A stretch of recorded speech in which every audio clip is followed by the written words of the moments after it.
కాదు. మరి ఆలస్యం చేయకుండా మా మెగాస్టార్ గారికి మైక్ని హ్యాండ్ ఓవర్ చేసేస్తున్నాము. చిరంజీవి గారు. రైట్,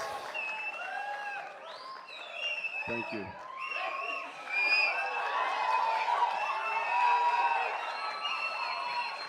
ఒక్క నిమిషం, ఉత్త గ్యాసే, సౌండ్ వచ్చిందా? రావట్లేదు.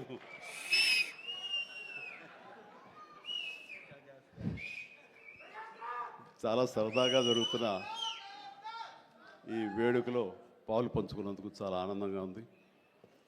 విచ్చేసిన ఆహ్వానితులకు, మీడియా మిత్రులకు, ఇతర కళాభిమానులకు, అలాగే బ్రహ్మ ఆనందం చిత్ర యూనిట్ సభ్యులకు, నటీనటులకు అందరికీ నమస్కారం. సుమాయిట్రా ఇక్కడే ఉన్నానండి సార్. సార్ లండన్ పేమెంట్ పంపలేదే? అంటే ఈరోజు మొన్నడు లైలా కూడా పంపలేదు. ఇద్దరి మధ్య అండర్స్టాండింగ్ అండి. తనకు వెళ్ళే చోట నా గురించి చెప్పుద్ది, నేను వెళ్ళే చోట తన గురించి చెప్తాను. ఆ రకంగా ఒకళ్ళు కోఆపరేట్ చేసుకుంటూ వచ్చి మొత్తంలో పంచుకుంటాం. అది వేరే విషయం. 2 ఈవెంట్స్ నుంచి నువ్వు పంపట్లేదు సార్. అది యాక్చువల్లీ అనిల్ రావు ఇక మీద నీకు ఎక్కడ చెప్పను, అలాగే నా గురించి నువ్వు ఎక్కడ చెప్పద్దు. Okay sir. అనిల్ అంతే, మొన్న వచ్చాడు, ఇప్పుడు వచ్చాడు, యుబాస్ ఇవ్వలేదు కమిషన్. ఇప్పుడు మన ముగ్గురే దొరికాం కదా ఎవరికైనా ఫంక్షన్ పిలవడానికి. అందుకు నీ మీద న్యాయంగా ఉందామా సార్? నువ్వు మూట తప్పద్దు, సారీ మాట తప్పద్దు. రైట్. అంటే మొన్న ఆ ఫంక్షన్కి వెళ్ళాము, మళ్ళీ ఈ ఫంక్షన్కి నేను తప్ప ఎవరు లేరా అని మీకు అనిపించవచ్చు. కానీ నెంబర్ ఆఫ్ ఫిల్మ్స్ చేయటం మూలంగా నెంబర్ ఆఫ్ ఈవెంట్స్ చేయాల్సిన పరిస్థితి, సినిమా కథ ఎంత ముఖ్యమో అది ప్రాపర్ టైంలో ఆ డేట్కి రిలీజ్ చేయటం కూడా అంతే ముఖ్యం. మంచి థియేటర్లో రిలీజ్ చేయటం అంతకంటే ముఖ్యం. అన్నిటికీ మించి సినిమాని ప్రమోట్ చేయటం, ప్రేక్షకుల గుండెల్లోకి తీసుకువెళ్ళటం, వాళ్ళ మైండ్లో ఈ సినిమా గురించి చెప్పడం అది చాలా చాలా ప్రధానమైపోయింది. ఈ మధ్యకాలంలో అత్యంత అద్భుతంగా ప్రమోషన్ చేసింది అనిల్ రావిపూడి. సంక్రాంతికి వస్తున్నాం, ఎంత బాగా చేశారంటే ఎక్కడ చూస్తే సరే వాళ్ళే కనపడుతున్నారు. ఎక్కడ చూస్తే ఇంత బాగా చేస్తున్నారు, ఇంత సరదాగా చేస్తారు. వెంకటేష్ కూడా చాలా బాగా రియాక్ట్ అవుతాడు స్టేజ్ మీద. ఈ సినిమాకి వెళ్ళాలనే ఫీలింగ్ కలిగింది. అది ఎంతో హెల్ప్ అయ్యింది. సో ప్రమోషన్స్ అనేది అంత ఇంపార్టెంట్. ఈ సినిమాకి వచ్చేసరికి రాజా రవీంద్ర నాకు చెప్పేది ఏంటంటే, అనే మన బ్రహ్మానందం గారి అబ్బాయి సినిమా ఉంది. విన్నాను, ఏదో బ్రహ్మ ఆనందం అని. అది ఎప్పుడు రిలీజు ఇదే. కానీ తను 2-3 హీరోల కోసం ట్రై చేశారు. వాళ్ళిద్దరూ రాలేని పరిస్థితిలో ఉన్నారు. నేనే కొంచెం కోఆర్డినేట్ చేస్తాను. ఇప్పుడు ఎవరు హీరో వచ్చే పరిస్థితి లేరు. ఎవరో ఒకళ్ళు మెయిన్ హీరో వస్తారు కానీ సినిమా లేదు. మొత్తం డల్ అయి ఉన్నారు. ఎలాగంటే ఎందుకు బ్రహ్మానందం అబ్బాయి అండి, మన ఫ్యామిలీ అయ్యా, చెప్పు నేను వస్తాను. ఇది నేను సంపాదించుకున్నటువంటి ఈ ఇమేజ్ని ఎంతో కొంత ఒక సినిమా ప్రమోషన్ కోసం, ఒక బిడ్డకి ఒక గుర్తింపు తీసుకురావడం కోసం, ఒక బిడ్డకి భుజం కాయడం కోసంగా నేను వస్తాను. బ్రహ్మానందం ఎందుకంత మొహన పడతాడు, ఫోన్ తీ అని ఇందాక ఆయన చెప్పినట్లుగానే ఫోన్ తీసి బ్రహ్మానందం నేను వస్తున్నాను అని ఏదో మాట్లాడబడి, నేను వస్తున్నాను, దట్స్ ఇట్, ఇంకా నాకు టైం లేదు, ఏదో మనుషులు ఎదురుగా ఉన్నారు, తర్వాత మాట్లాడి ఫోన్ పెట్టి మళ్ళీ ఇప్పుడు స్టేజ్ మీద ఇప్పుడు మాట్లాడటం. అంటే ఇదేదో గొప్పగానో లేకపోతే ఇంకోటో కాదు. మరి ఎక్కడ చూస్తే చిరంజీవి వస్తున్నాడు, టూ మచ్ ఆఫ్ ఎక్స్పోజర్ అంటే అనుకోని నాకేం పర్వాలేదు. నా ఇమేజ్, నా మాటకి నమ్మి కొంతమంది సినిమా బాగుంటే చెప్తాడు, ఈ సినిమాని చూడమని చెప్తున్నాడు అని ప్రేక్షకుల్లో ఆ గుడ్ విల్ ఉంది. కాబట్టి ఆ గుడ్ విల్ని, ఆ ఇమేజ్ని వాడి ఒక సినిమాకి, ఒక బిడ్డకి అది భవిష్యత్తుకు ఉపయోగపడుతుంది అనుకుంటే కనుక ఖచ్చితంగా నేను దాన్ని వెచ్చిస్తాను, దాన్ని స్పెండ్ చేస్తాను, దాన్ని ఖర్చు పెడతాను. చాలామంది ఏంటంటే టూ మచ్ ఆఫ్ ఎక్స్పోజర్ నీ గ్లామర్ని తగ్గించేస్తుంది. గ్లామర్ అనేది గుప్పిట్లో ఉన్నంత వరకే, తెలిస్తే ఏముంది అని అంటే తెరుస్తాను. గ్లామర్ అనేది పోయే గ్లామర్ కాదు, ఇది గుండెల్లో ఉండే అభిమానం అంత తేలిగ్గా తరగదు. 47-48 సంవత్సరాలుగా ఏర్పడినటువంటి ఇది కాంక్రీట్ అయిపోయింది వాళ్ళ గుండెల్లో. కాబట్టి ఎవరు ఎంత తవ్వుకుందామన్నా సరే దాని ఫ్లేవరే వెళ్తుంది తప్ప అసలు మెటీరియల్ వెళ్ళదు గుండెల్లో నుంచి. కాబట్టి ఖచ్చితంగా నా ప్రమేయం, నా ఇది ఆ పిల్లల కోసం కానీ నా మిత్రుడు, నాకు శిష్యుడు లాంటి వయోవృద్ధుడు ఆ బ్రహ్మానందాన్ని తన కోసంగా నేను రావటం అనేది ఇది నాకు సంతృప్తి. ఎవరి అబ్బాయి అవును. నేను కుర్రోడు వచ్చి డిస్టర్బ్ చేయొద్దు ప్లీజ్, మాట్లాడు సీరియస్గా మాట్లాడతాను. ఏమంటే ఈ చంటబ్బాయి షూటింగ్ జరుగుతుండగా మనందరం బ్రహ్మానందం ఈ సినిమా గురించి మాట్లాడుకోవాలి, కానీ ఇక్కడ ఉన్న ఆత్మీయత ఆప్యాయత ఈ ఆత్మీయులు చూస్తుంటే కనుక గతం గుర్తుకొస్తుంది, చెప్పకుండా ఉండలేకపోతున్నాను. అండ్ చంటబ్బాయి షూటింగ్ జరుగుతుండగా నేను ఇందాక చెప్పాడు కదా ఇట్లాంటి హీరో అని కాను నేనంటూ చార్లీ చాప్లిన్ గెటప్ వేసుకుని ఒక దిమ్మ మీద ఉంటుంది. అక్కడ అసలు టెన్షన్గా ఉంది, ఎందుకంటే అది చిన్న కోన్ షేప్లో ఉంటుంది. అక్కడ నిలబడి డ్యాన్స్ చేస్తున్నాను, జంజాల్ గారు చూస్తున్నారు. ఎవడో ఒకడు ఇక్కడ ఉండి ఎర్రిమోహం వేసుకుని విజిల్ వేసేసి అన్నాడు. చాలా డిస్టర్బెన్స్ కనిపిస్తుంది ఎదురుగా ఉండి. ఎవరది పంపించండి అన్నాడు. వెళ్ళి బ్రహ్మానందం జంజాల్ గారు వెనక్కి వచ్చావయ్యా అని వెళ్ళాడు. సరే ఏమనుకున్నా అయిపోయింది, షార్ట్ అయిపోయింది. సార్ ఎవరో కాదండి, అత్తిలో లెక్చర్గా పనిచేస్తున్నాడు, పేరు బ్రహ్మానందం అని. ఓ అట్లాగా, సారీ అండి నేను ఎవడో అనుకున్నానంటే. లేదండి మీరు అభిమాని అండి, మీరంటే చాలా ఇష్టం, అందులో లైవ్లో మీరు డ్యాన్స్ చేస్తుంటే వాడు థ్రిల్ అయిపోయి విజిల్ వేసేసాడు, వాడు తెలీదు డిస్టర్బ్ చేయకూడదు అని సంగతి అంటే సరే. అండ్ మంచి మిమిక్ అండి, బాగా మిమిక్రీ చేస్తాడు అనేసరికి అలా అయితే సాయంత్రం కూర్చోబెట్టుకుందాం అని చెప్పేసి సాయంత్రం మా రూమ్లో కూర్చోబెట్టుకుంటే చాలా రకాల మిమిక్స్ చేశాడు, చాలా రకాలైనటువంటి స్కిట్స్ చేశాడు. నాకు ఆశ్చర్యం వేస్తుంది, ఇంత టాలెంట్ ఉంటుందా, ఎంత బ్రహ్మాండంగా కడుపుబ్బు నవ్వించాడు అనమాట. అక్కడి నుంచి ప్రతిరోజు ఈవినింగ్ అయ్యేసరికి తనతో కూర్చోవడం నాకు అలవాటు అయిపోయింది. మరి ఇందులో వేషం లేదా అంటే అదేనండి అడుగుతున్నాడు, ఇంత వేషం ఇవ్వాలని. ఏదో చిన్న క్యారెక్టర్ ఏదో ఇచ్చాను నేను, అది ఇంకా సినిమా రిలీజ్ అయ్యే పరిస్థితి లేదు. అండ్ ఇక్కడే స్టూడియో దగ్గర జరుగుతుంది కదా రా అని పిలిచానంటే మనకు సరదాగా కాసేపు టైం స్పెండ్ చేయొచ్చు. కానీ ఒక క్యారెక్టర్ ఇవ్వండి అంటే ఇస్తాను సార్, ఒక రన్నింగ్ క్యారెక్టర్ ఉంది సినిమా అంతా, అది ఇస్తాను అన్న. ఆశ్చర్యపోయాడు, నాకు రన్నింగ్ క్యారెక్టర్ ఈ సినిమా ఓవ్ అనుకున్నాడు. అది సరిగ్గా నేను కూడా నమ్మాను, రన్నింగ్ క్యారెక్టర్. ఆయన చాలా చతురుడు జంజాల గారు. సో షార్ట్ పెట్టారు. ఫోర్గ్రౌండ్లో రామకృష్ణ బీచ్కి యువతల వైపు, రామకృష్ణ బీచ్ ఒక 400-500 యార్డ్స్ దూరంలో ఉంటుంది. సముద్రం ఒడ్డు, దాని తర్వాత రోడ్డు తర్వాత యువతల బిల్డింగ్లో మేము. సో నేను ఇంకో క్యారెక్టర్ మాట్లాడుకుంటుంటాం. ఆ మనిషికి ఎర్రటి చొక్కా వేశారండి, ఎరుపు చొక్కా. దూరంగా వెళ్ళండి బ్రహ్మానందం గారు, మీరు వెళ్ళి పరిగెత్తుకుంటూ రెండు యాక్షన్ చెప్పిన తర్వాత ఇక్కడికి ఆగండి అని ఏదో మార్క్ వేశారు. అక్కడికి వచ్చి అమ్మయ్య అని ఏదో డైలాగ్ చెప్పండి అన్నారు. అలాగే సార్ యాక్షన్ అన్నారు. బ్రహ్మానందం పరిగెత్తుకుంటూ వస్తున్నాడు. ఈలోగా మేము చేసిన సీన్ మేము చేసిన తర్వాత కట్ సార్ వెళ్ళిపోదాం అన్నారు. అని ఇంకా వస్తూనే ఉన్నాడు. మేము కెమెరా తీసుకుని వెళ్ళిపోయాం. అక్కడికి వచ్చి ఆగిన తర్వాత ఎవరు లేరు అక్కడ. ఇలా చూస్తాడు ఎరుజుపులు. సార్ అదేంటి సార్, నన్ను రమ్మన్నారు, అంత వెళ్ళిపోయారండి సార్. రన్నింగ్ క్యారెక్టర్ అయ్యా ఇది అయిపోయిందిగా అన్నాడు. రన్నింగ్ క్యారెక్టర్ ఇదే సార్, సినిమా అంతా రన్ ఉంటుందేమో అనుకోండి, అంటే త్రౌట్ క్యారెక్టర్ రన్నింగ్ క్యారెక్టర్ అంటాం. అది అనుకున్నాను సార్ అని ఆ చొక్కా రంగు ఏ వేశారో మొహంలో అదే కనిపించింది, ఆ ఎరుపుదనం. ఆయన బహుశా ఆయన మొహం ఎరుపు చేయడం కోసం తెలియదు, ఆ ఎరుపుదనం కోసం ఎర్ర చొక్క వేశారు. అట్లాగా అది మొదలు అక్కడి నుంచి ప్రతిరోజు అతను ఏడిపించడం, మేము సరదాగా రిక్రియేట్ అవ్వడం, రిక్రియేషన్ అతను మాకు. అలా అయిన తర్వాత షెడ్యూల్ అయిపోయిన తర్వాత నాకు అనిపించిందండి, అది చెప్పాల్సింది, ఇంత టాలెంట్ ఉన్న మనుషులు ఇట్లాగే ఉండిపోతే ఇక్కడే అణగారిపోతారు, ఇక్కడే కనుమరుగైపోతారు. ఇది చెన్నై తీసుకెళ్తే దెన్ మెడ్రాస్ తీసుకెళ్తే మనతో పాటు ఉంచుకుంటే మనకున్న పరిచయాలకు అందరితో పరిచయం చేస్తే ఇలాంటి టాలెంట్ ఇంత కొత్తదనంగా కామెడీ చేస్తూ అలరిస్తుంటే ఇలాంటి వాళ్ళకి జస్ట్ భుజం చేయూతను అందిస్తే, భుజం కాస్తే కనుక వీళ్ళకి ఎక్కడికో వెళ్ళిపోతారు కదా. ఆ పని ఎందుకు చేయకూడదు, ఎందుకో స్ఫురణకు వచ్చింది. అండ్ జంజాల్ గారు ఇచ్చేవరే, కానీ ఆయనకి లిమిటేషన్స్ ఉంటాయి.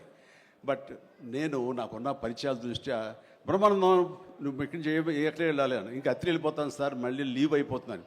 నువ్వు వెళ్ళలేదు, రేపు పొద్దున్న నాతో పాటు మెడ్రాస్ వస్తావు, ఏమవుతుందంటే ఫ్రెండ్కి చెప్పి లీవ్ ఎక్స్టెండ్ చేయిస్తాను సార్ అన్నాడు. రేపు నాతో పాటు ఫ్లైట్ ఎక్కాను సార్, బట్టలు తెచ్చుకోలేదు సార్, మెడ్రాస్లో దొరుకుతాయి లేవయ్యరా అని నా మేకప్ మ్యాన్ బోర్డింగ్ పాస్ ఇతనికి ఇచ్చేసేసి ఆ మేకప్ మ్యాన్ వేరే ఫ్లైట్లోనో లేదా వేరే రోజు రమ్మని చెప్పేసి అదే ఫ్లైట్లో నా పక్కన ఎక్కించుకుని నేను తీసుకురావడం. అతను ఫ్లైటు, ఎయిర్పోర్టు ఇవన్నీ కొత్త. సరిగ్గా ఇప్పుడు మీమ్స్లో మొహం పెడతాడు కదండి, ఎరుపు మొహం పెడతాడు కదా, రెడ్ ఫేస్ పెడతాడు కదండి, ఆ రెడ్ ఫేస్ అతనికి త్రోట్ అలా ఫిక్స్ అయిపోయింది. ఆ ఫ్లైట్ ఎక్కడం, ఆ ఎయిర్ హోస్టెస్ చూడటం ఇవన్నీ కలిపి. అండ్ ఆ తర్వాత ఇంటికి తీసుకెళ్ళాను. అసలు ఒక ట్రాన్స్లో ఉన్నాడని నాకు తర్వాత చెప్తాడు. మా వెళ్ళేసరికి ఈడెవడరా బాబు అసలు ఇంత ఎర్రటి ఫేస్ వేసుకుని వచ్చాడో అని మా తమ్ముళ్ళు ఇద్దరు చూసి వింతగా చూడటం, అన్నయ్య వచ్చి మన డైనింగ్ టేబుల్ మీద వీళ్ళు కూర్చోబెడికి భోజనం పెట్టడం, వాటితో పాటు టైం స్పెండ్ చేయటం, ఇవన్నీ చూస్తుండే వాళ్ళకి అన్నయ్యకి ఎంతో నచ్చితేనే కానీ ఒక మనిషిని ఇలాగా దగ్గర దరిచేరడం అని చెప్పేసి అనుకుంటూ వాళ్ళ ఆ రోజు నుంచి ఎక్కడ ఏ 100th ఫంక్షన్ జరిగినా, ఎక్కడ ఏ ముహూర్తాలు జరిగినా, ఎక్కడ ఏ పార్టీలు జరిగినా సరే బ్రహ్మానందాన్ని వెంట వేసుకుని నేను అందరి దగ్గరికి వెళ్ళటం, అక్కడికి వెళ్ళిన తర్వాత పెద్ద పెద్ద ప్రొడక్షన్ హౌసెస్ నిర్మాతలకు పరిచయం చేయటం, బ్రహ్మాండం చేయవే అదే బిచ్చే అంటే వెంటనే ఆయన చేసేయటం, వాడికి భలే చేస్తున్నాడయ్యా అని అంటాం. అక్కడి నుంచి రావు గోపాలరావు గారు, రామలింగయ్య గారు ఇలాంటి క్యారెక్టర్ యాక్టర్ల దగ్గర ఆ షూటింగ్ ఉంటే అక్కడ చేయించడం, అలాగే కొండవీటి రాజా ఇలాంటి 100th ఫంక్షన్ జరుగుతుంటే కనుక రాఘవేంద్ర గారు, దేవి ప్రసాద్ గారు ఇలాంటి వాళ్ళ దగ్గర తను చేయించడం, ఇట్లాగా తనకి నేను అంబాసిడర్ని, తనకి ఏజెంట్ని అయ్యి తనకి టాలెంట్ని అందరికీ తెలిసేలాగా ఆ ప్రయత్నం చేశాను. ఎందుకంటే అంత టాలెంటెడ్, అంత పొటెన్షియాలిటీ ఉన్న వ్యక్తి వెళ్ళిపోకూడదు. ఈ రోజున ఎంతోమంది అలాంటి ఊపు లేక, అలాంటి ఉత్సాహం లేక, అలాంటి ప్రోత్సాహం లేక, అలా చేయూతించేవాళ్ళు లేక, ఎంకరేజ్ చేసేవాళ్ళు లేక ఎంతోమంది అణగారిపోయి ఉంటుంటారు మహానటులు. బట్ బ్రహ్మానందన్ అలా కాదని తీసుకొచ్చి చేసినందుకు ఇప్పటికీ మా ఇద్దరి మధ్య ఆ సత్సంబంధం ఉంది, ఆ ప్రేమానురాగాలు ఉన్నాయి, ఆ గురు శిష్యుల అనుబంధం ఉంది. అండ్ అది ఈ రోజున ఇలాంటి గొప్ప ఫీల్డ్లో, ఇంత అద్భుతమైన ఫీల్డ్లో ఇంతగా రాణించి బ్రహ్మానందం అంటే ఒక ఎన్ని రకాల అవార్డులు, Guinness book awards, Padma awards, ఇంకా ఒకటేంటండి ఎన్నెన్నో. ఒకసారి వాళ్ళ ఇంటికి వెళ్తే కనుక ఇంత పెద్ద హాల్ నిండా తనకు వచ్చేటువంటి మెమెంటోస్తో నింపేశాడు. అంటే ఎంత తన చరిత్ర అంతా కనబడుతుంది ఆ రూమ్లో. నాకు ఆశ్చర్యం వేసింది, అద్భుతం అనిపించింది. అలాంటి బ్రహ్మానందం ఇలాంటి ఫీల్డ్లో తన బిడ్డలను కూడా తీసుకురావాలి అంటూ ఈ రోజున రాజా గౌతమ్ 2-3 సినిమాలు చేసినా సరే, అవి అంతంతగా అలరించినా సరే, బట్ ఈ సినిమా మళ్ళీ మనకు ప్రయత్నం చేస్తున్నప్పుడు బ్రహ్మానందంతో పాటు మరొక ఇంట్లో వ్యక్తిగా దానికి రావాలి, ఈ సభకు రావాలి, దీనికి 10 మందికి తెలిసి వచ్చేలాగా మన వంతు ప్రయత్నం చేయాలి అని. ఆ తర్వాత దీని డైరెక్టర్ నిఖిల్, ఈ యంగ్స్టర్స్ యొక్క థాట్స్ చాలా ఫ్రెష్గా ఉంటాయి. ఇలాంటి ఫ్రెష్ థాట్స్, ఇలా మోడర్న్ టేకింగ్ తోటి వాళ్ళు ఖచ్చితంగా జనం పల్స్ బాగా తెలిసిన వాళ్ళు కాబట్టి వాళ్ళు తీయాల్సిన విధంగా ఇది అద్భుతంగా తీస్తారని, సరిగ్గా February 14th ఈ సినిమా వస్తుంది, అలరిస్తున్న ప్రగాఢమైన నమ్మకం నాకుంది. కాబట్టి ఈ సినిమాని డైరెక్ట్ చేసినటువంటి నిఖిల్కి, అలాగే రాహుల్కి నిర్మాతకి, అండ్ మిగతా సభ్యులందరూ ఎవరైతే ఉన్నారో టెక్నీషియన్స్, మన సార్ పేరున మ్యూజిక్ డైరెక్టరు శాండిలియా గారికి, అండ్ వీళ్ళందరికీ నేను మనస్ఫూర్తి అభినందన తెలియజేస్తాను. ఇక నాకు ఇష్టమైన నటుల్లో మళ్ళీ మన రఘుబాబు, తర్వాత వెన్నెల కిషోర్ గారు, మన రాజీవ్, అండ్ వీళ్ళు ఇందులో ఈ సినిమాలు ఉండటం అనేది మామూలు సినిమా కాదు, చాలా పెద్ద సినిమా అన్న భావం కలిగింది. అండ్ ఖచ్చితంగా వాళ్ళందరి సపోర్టు ఈ సినిమా ఒక నిండుదనాన్ని తీసుకొచ్చిందని నేను భావిస్తున్నాను. అండ్ ఇంతమంది ఉంటే కనుక ఖచ్చితంగా ఈ సినిమాకి వెళ్ళాలి అనే భావం కూడా ప్రతి ప్రేక్షకుడికి కలుగుతుంది. దానికి అంత సపోర్ట్ చేసి ఆడియన్స్ని థియేటర్కి రాబట్టేంత కెపాసిటీ ఉన్నటువంటి అద్భుతమైన నటులు రాజీవ్ కానీ, మన బ్రహ్మానందం, మన రఘు కానివ్వండి, అలాగే వెన్నెల కిషోర్. సో వీళ్ళందరూ ఉండటం అనేది చూస్తుంటే అత్యద్భుతం. అలాగే ఇంకా అమ్మాయిల పేర్లు మర్చిపోతానంటే రాసుకున్నాను.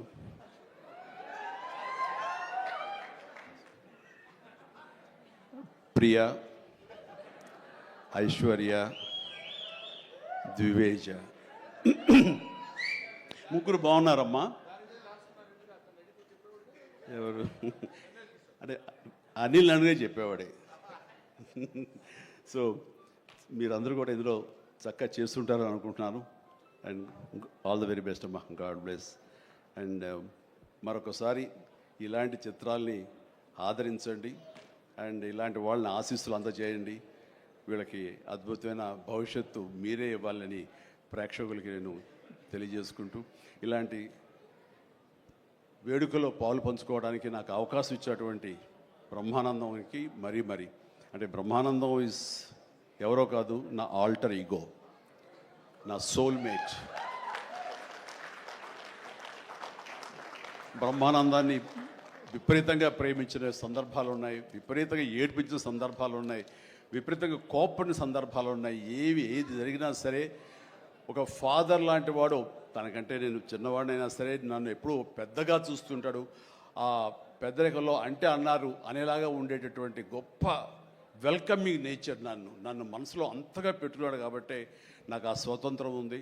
ఆ స్వతంత్రం ఈ రోజున ఈ యూనిట్లో ఎవ్వరు నన్ను పిలవకపోయినా ఆహ్వానించకపోయినా సరే నేనే వస్తానని స్వయంగా నేను ఫోన్ చేసి వచ్చేంత ప్రేమ నాకు కలిగించాడు, కనబరిచాడు. అలాంటి బ్రహ్మానందం మన ఈ ప్రేమ కలకాలం ఇలాగే కొనసాగాలి. అండ్ ఈ సినిమా ఫిబ్రవరి 4 ప్లీజ్ దయచేసి 14th అత్యద్భుతంగా ఆడుతుంది. నీకు పుత్రోత్సాహం కలుగుతుంది, నువ్వు చక్కగా గర్విస్తావు. నేను ఏ రకంగా అయితే పుత్రోత్సాహాన్ని అనుభవిస్తున్నానో అంతకంతగా నువ్వు అనుభవిస్తావు కోరుకుంటున్నాను ప్లీజ్. ఎందుకంటే మనం ఎంత సంపాదించాం, బ్యాంక్స్లో ఎన్ని కోట్లు డిపాజిట్ చేసుకున్నాము, ఇక్కడ ల్యాండ్ బ్యాంక్ ఎంత మనం చేసుకున్నాము, అది కాదు మనకు సంతోషాన్ని ఇచ్చేది. మన బిడ్డలు అభివృద్ధిలోకి వచ్చి వాళ్ళు చక్కగా ఫ్లరిష్ అయితే అది ఇచ్చేటటువంటి గొప్ప సంపద, ఆనందం, సంతృప్తి అది అంతా ఇంత కాదు. మనం ఎన్ని సంపాదించి బిడ్డలు సరైన మార్గంలో లేకపోతే ఎంతగా కృంగిపోతాం కూడా మనం ఊహించుకోవచ్చు. ఇప్పుడు అలాంటి పరిస్థితి రాకుండా బిడ్డలు ముందు అసలు బుద్ధులు బంగారం నీ బిడ్డలు ఇద్దరి, అది నాకు తెలుసు. బట్ వాళ్ళ భవిష్యత్తు కూడా బంగారంగా ఉంటుందని మనస్ఫూర్తిగా నేను ఆశిస్తాను. భగవంతుని ఆంజనేయ స్వామి నేను కోరుతున్నాను. ఇక కొసమెరుపు ఇక్కడ అనిల్ బాబు నాన్న గాడ్ బ్లెస్ యువరా. అండ్ అనిల్ రావుపూడి సినిమా అన్న దగ్గర నుంచి, అతను చెప్పిన లైన్ దగ్గర నుంచి నాకు కొత్త ఉత్సాహం వచ్చేస్తుంది. ఎప్పుడప్పుడు సెటిల్కి వెళ్తాం, ఎప్పుడు కామెడీ చేద్దామని. అంటే ఈ మధ్య పొలిటికల్గా వెళ్ళినప్పుడండి, పాలిటిక్స్లో ఉన్నప్పుడు ప్రతిరోజు స్ట్రెస్ఫుల్ అండ్ ఎంతో సరదాగా ఉత్సాహంగా ఉండేవాడు నేను సినిమాల్లో ఉండగా. అక్కడికి వెళ్ళిన తర్వాత ప్రతిదీ స్ట్రెస్సే. అన్నవాడిని అననవాడిని కూడా తిట్టాలి, ఏం తిట్టాలని తిట్లు రాసుకుంటూ మొత్తం స్ట్రెస్ఫుల్గా ఉండేది. కొన్నాళ్ళు పోయిన తర్వాత మా ఆవిడ అడిగింది, ఏంటంటే మీరు దేనికి స్పందించట్లేదు, దేనికి పెద్ద నవ్వటం లేదు, ఏమైంది? ఏమో నాలో హాస్య గ్రంథులు దొబ్బేసాయేమో అన్న ఫీలింగ్ నాకు వచ్చింది ఈ పొలిటికల్గా. అందుకని మళ్ళీ 150 సినిమా తర్వాత ఎక్కడో కొంచెం నిద్ర లేచి నవ్వడం మొదలుపెట్టి ఈ సినిమాతోటి నాలో ఉన్న హాస్య గ్రంథులు మళ్ళీ తిరిగి హాస్యం తారాస్థాయికి వెళ్తుందని ఆశిస్తున్నాను. అండ్ కూర్చున్నప్పుడల్లా అతని ఎనర్జీ అంత ఇంత కాదు. ఆ చెప్తుంటే నాకు వచ్చేస్తుంది అనమాట. అతను ఏదో చెప్తుంటే నేను ఇంకోటిదే చెప్పేస్తాను. అట్లా ఇద్దరం ఒకళ్ళు కంట్రిబ్యూట్ చేసుకుంటూ ఇలాంటి యంగ్ డైరెక్టర్ దగ్గర చేయటం మూలంగా నేను మళ్ళీ కొత్తగా ఆవిష్కరించుకున్నట్లు ఉంటుంది. అండ్ అన్నాను, మన వైన్ ఓల్డ్ వైనే, బట్ న్యూ బాటిల్ అది నువ్వు. కాబట్టి మన కాంబినేషన్ డెఫినెట్గా మళ్ళీ కొడతామంటే సందేహం లేదు, నాకు ఏ డౌట్ లేదు. ఖచ్చితంగా కొడతాం. అండ్ ఖచ్చితంగా ఉంటాడు. అండ్ చాలా సంతోషం. ఎవరో చెప్తున్నారు ఉంటారు సార్, ఖచ్చితంగా చైల్డ్ క్యారెక్టర్ ఏంటి? చాలా సంతోషం అండి, చాలా కాలాతీతమైంది అండ్ చాలా సంతోషంగా ఉంది. అండ్ మరొకసారి యూనిట్ సభ్యులు ప్రతి ఒక్కరికి నాగాశ్విన్ ఇప్పుడే అంటున్నాం. నాగాశ్విన్ అన్నాడు, సార్ సినిమా ఎప్పుడు ఫినిష్ చేస్తావయ్యా అని. సార్ త్వరగా చేసేసేయాలనిపిస్తుంది సార్, టైం వేస్ట్ చేయకండి సార్, వాల్యుబుల్ టైం ఇది, మీరు మంచి ప్రైమ్ యూత్లో ఉన్నారు అండ్ త్వరగా చేసేసేయండి అంటే. అదే సార్, థ్యాంక్ యూ సార్, మీరు అంత ఇదిగా అంటారంటే నేను ఊరికనే అంటలేదు, త్వరగా ఫినిష్ చేసి నాకేదైనా ఉపయోగపడి నా గురించి ఆలోచిస్తాను అని. అంటే ఇలాంటి యంగ్స్టర్స్ చేస్తే కనుక మనం కొత్త ఉత్సాహంగా ఉంటుంది, కొత్తగా ఎనర్జీ ఉంటుంది. ఆ ఎనర్జీతోటి మళ్ళీ ప్రేక్షకుల్ని అలరించే సినిమాలు రాగలిగితే కనుక వావ్, అంతగా ఏం కావాల్సినే ఉంది. అంటే ఈ జన్మంతా ఇంకా రాజకీయాలకి దూరంగా ఉంటూ సినిమాలకి అతి దగ్గరగా ఉంటూ హక్కును చేర్చుకుంటూ ఆ కళాన్ని తలుతూ ఉంటారు.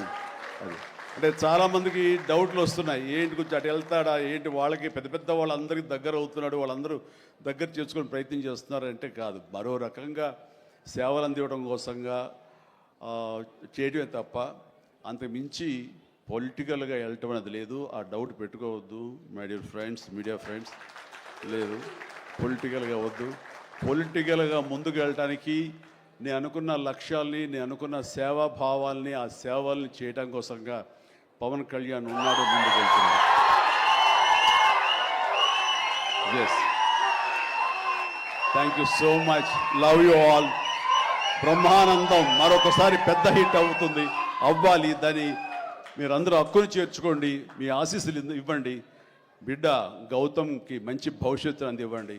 ఆ తండ్రికి పుత్రోత్సాహం నిండుగా మెండుగా పొందే అవకాశాన్ని మీ చేతిలో ఉంది. మీ ఆశీస్సుల వలన వస్తుందని ప్రగాఢంగా నమ్ముతూ ముగిస్తున్నాను. Thank you so much. Suma, payment sir sir Anil గారి అకౌంట్లోకి వేసాను సార్. రాజీవ్ మొత్తం అంతా మీ ఇద్దరు తీసుకున్నారా? నాకు ఇబ్బంది చెప్పండి అయ్యా.